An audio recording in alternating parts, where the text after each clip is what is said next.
Allow me to ask you a question. Let's say you work in a manufacturing. Do you think extra light in the factory would make you more productive? What about less light throughout the factory? Do you believe you'd be more productive if you worked more hours a day or fewer hours? How about longer or shorter breaks? How do you believe this will affect your efficiency? These are some of the questions researchers posed to themselves in the 1920s. They undertook a study to determine whether or not workers in an electric workplace would be more productive under specific conditions, and the results were unexpected. No matter how they changed the working circumstances, the employees were always more productive. This phenomenon became known as the Hawthorne Effect, after the Hawthorne Works electric factory where the research was carried out. This video discusses the Hawthorne Effect, its history, and examples of its application in everyday life, including how you might utilize it to improve your own efficiency. Hey everyone, it's Knowle, your gateway to understanding human behavior and emotions. Join us for fascinating insights. Hit subscribe for a part of our journey through the exciting field of psychology. So, what is the Hawthorne Effect? The Hawthorne Effect, also known as the observer expectancy effect, holds that when people are aware that they are being observed, they change or adjust their behavior. Observation may be a separate variable that researchers must consider while designing or carrying out a study.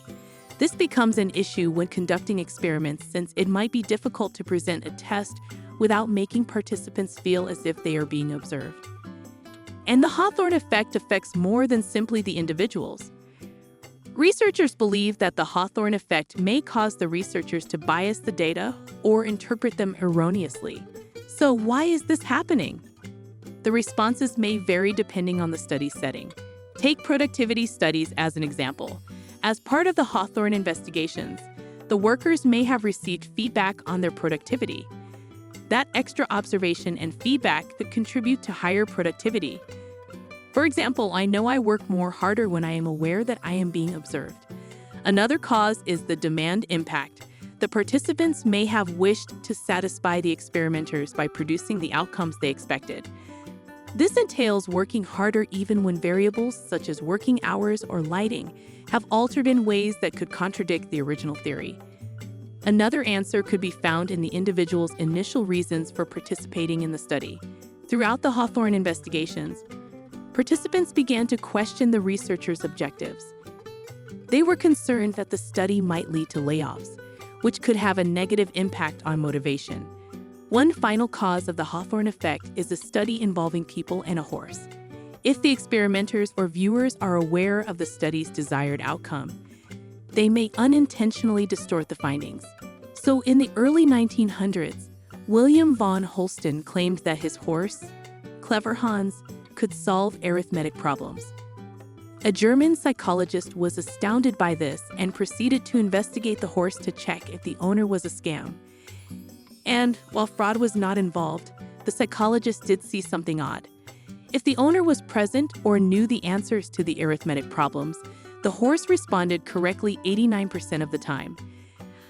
However, if the owner was not present or did not know the answer, the horse only responded correctly 6% of the time. Further research on the Clever Hans effect demonstrates that drug-sniffing dogs in humans are more likely to generate a certain result if the experimenters, owners, or observers in the room are aware of the desired outcome. Many replication experiments have been conducted to prove or disprove the occurrence of the Hawthorne effect, but not all of them have verified its reality, particularly to the extent indicated in the original Hawthorne research. However, other studies support the Hawthorne effect and how it may affect the outcomes of various research projects. For example, number 1 is a study from the American College of Rheumatology that found that the Hawthorne effect may have influenced the rheumatoid arthritis study's outcomes. Researchers assessed the individual's symptoms before, during, and after the trial, and regardless of whether variables were included in the study, the patient's conditions improved. After the trial ended, the conditions deteriorated. This demonstrates that, while the Hawthorne effect has been used in productivity and human behavior studies, it can also have an impact on medical research results. The second example is patients with cerebral palsy. So contradictory evidence can demonstrate the Hawthorne effect in action. In the 1970s, a study was conducted to determine whether a treatment may lessen motor dysfunction in cerebral palsy patients.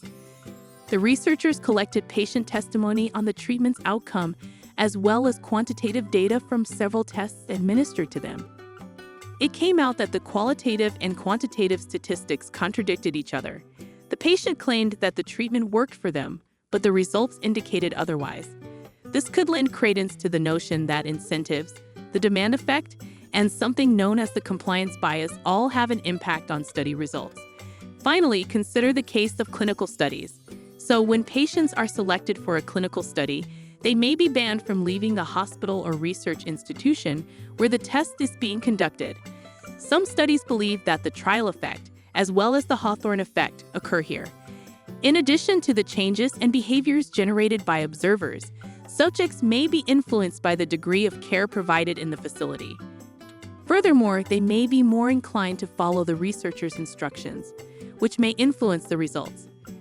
For example, if you're investigating if orange juice lowers cortisol levels, it could be the luxurious therapeutic resort itself, not the orange juice, if you think of it as a holiday.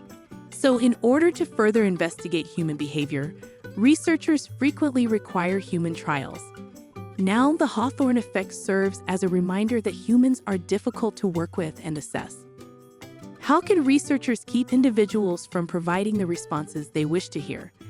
Or how could they design a study to best mimic a typical environment, including housing and working conditions? How can all of this be done ethically? These are crucial questions, and the solution isn't yet clear. However, the more you learn about psychology and study design, the easier it will be to challenge conclusions and seek the truth. Thank you very much for viewing this video. I hope you learned more about the Hawthorne effect. As we conclude, I'd like to thank you for watching. I hope you found value in this video and learned something new, and I look forward to seeing you in our future videos.